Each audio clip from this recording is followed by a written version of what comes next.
Bismillahirrahmanirrahim. Assalamualaikum warahmatullahi wabarakatuh. Gambaran dalam kuburan umat yang ahli ibadah dan umat yang kafir sangat berbeda dalam Islam.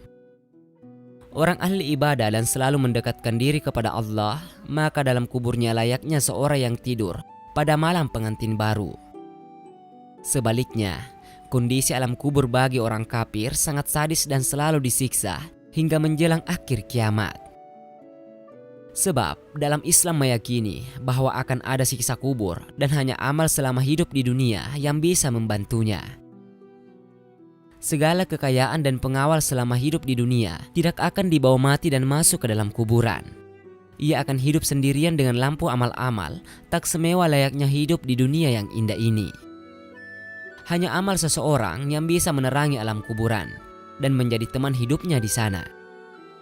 Jika amalannya baik, maka sungguh dia adalah orang-orang yang beruntung, bisa terbebas dari siksa kubur. Dalam beberapa literatur kitab, terdapat beberapa hadis tentang ahli kubur yang dapat mengingatkan dan menguatkan keimanan umat Islam di dunia di alam baka. Begitu juga dengan pentingnya baca surah Al-Fatihah. Allah Subhanahu wa Ta'ala berfirman, "Tiap-tiap yang berjiwa akan merasakan mati, dan sesungguhnya pada hari kiamat sajalah disempurnakan pahalamu." Kehidupan dunia itu tidak lain hanyalah kesenangan yang memperdayakan. Quran Surah Al-Imran ayat 185.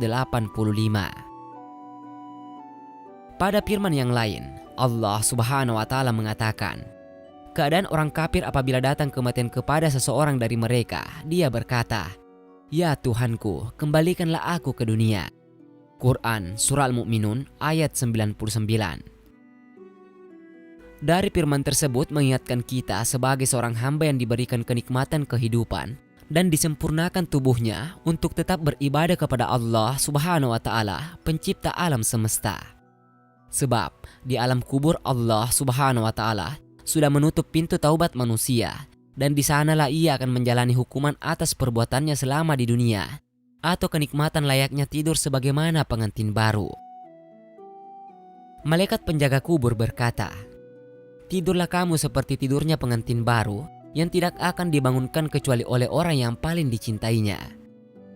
Kelak Allah yang akan membangunkannya dari pembaringannya." Oleh karenanya, dalam tradisi Jawa terdapat istilah istighosah malam Jumat atau mengirimkan Al-Fatihah kepada ahli kubur. Sebab pada malam Jumat diyakini arwah-arwah nenek moyang akan datang ke rumah yang pernah ditempati untuk memanggil anak cucunya. Ada yang mengatakan bahwa Al-Fatihah sebagai hadiah atau lampu penerang seseorang di alam kubur. Berikut hadis dari Rasulullah tentang arwah-arwah ahli kubur. Rasulullah bersabda, "Sesungguhnya ruh-ruh orang mukmin datang setiap malam Jumat pada langit dunia. Lalu mereka berdiri di depan pintu-pintu rumah mereka. Masing-masing mereka memanggil-manggil dengan suara yang memelas. 'Wahai istriku, suamiku, anakku, keluargaku, dan kerabatku, sayangilah kami dengan sesuatu, maka Allah akan merahmati kalian. Ingatlah kami, jangan kalian lupakan. Sayangilah kami dalam keterasingan kami, minimnya kemampuan kami, dan segala apa yang kami berada di dalamnya. Sesungguhnya kami berada dalam tempat yang terpencil, kesusahan yang panjang, dan duka yang dalam. Sayangilah kami, maka Allah akan menyayangi kalian. Jangan kalian kikir kepada kami dengan memberikan doa, sedekah, dan juga tasbih. Semoga Allah memberikan rasa nyaman kepada kami sebelum kalian sama seperti kami. Sungguh rugi, sungguh menyesal, wahai hamba Allah. Dengarkanlah ucapan kami dan janganlah lupakan kami.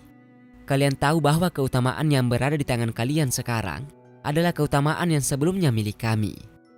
Sementara kami tidak menafkahkannya untuk taat kepada Allah. Kami tidak mau terhadap kebenaran hingga ia menjadi musibah bagi kami. Manfaatnya diberikan kepada orang lain, sementara pertanggungjawaban dan siksanya diberikan kepada kami. Masing-masing mereka memanggil-manggil sebanyak 1000 kali. Kasihanilah kami dengan 1 dirham atau sepotong roti." Lalu Rasulullah menangis. dan kami pun para sahabat menangis. Dan kami tidak mampu berbicara. Rasulullah bersabda, mereka adalah saudara-saudara kalian yang sebelumnya berada dalam kenikmatan dunia. Dan kini mereka menjadi debu setelah sebelumnya berada dalam kenikmatan dan juga kegembiraan. Rasulullah Shallallahu Alaihi Wasallam bersabda, lalu mereka menangis dan mengucapkan kutukan kepada mereka sendiri dan berkata, celakalah kita jika kami menafkahkan apa yang kita miliki, maka kita tidak akan membutuhkan ini. Lalu mereka pulang dengan penyesalan. Dalam hadis tadi, bahwa Rasulullah meminta kepada umatnya untuk mengirimkan minimal Al-Fatihah kepada ahli kubur yang terdapat leluhur kita sendiri. Sebab mereka membutuhkan dan meminta-minta kepada orang yang masih hidup. Ditegaskan oleh Hasyiah Al-Bujarami, disebutkan bahwa ruh seorang mukmin mempunyai keterikatan dengan kuburannya dan tidak akan terpisah selamanya.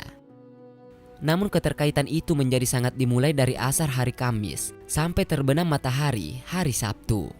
Oleh sebab itu, masyarakat melakukan ziarah kubur pada hari Jumat, yaitu pada asar hari Kamis. Ziarah yang dilakukan Rasulullah Shallallahu Alaihi Wasallam ke makam syuhada Uhud dilakukan hari Sabtu, karena pada hari Jumat beliau jadikan sebagai waktu untuk memperbanyak amal. Itulah kisah haru ahli kubur yang meminta-minta kepada orang yang masih hidup. Oleh karena itu, sebagai cucunya untuk mengirimkan doa atau zikir yang dikhususkan kepada nenek moyang yang sudah meninggal, agar mereka kembali ke alamnya tidak dalam raut penyesalan.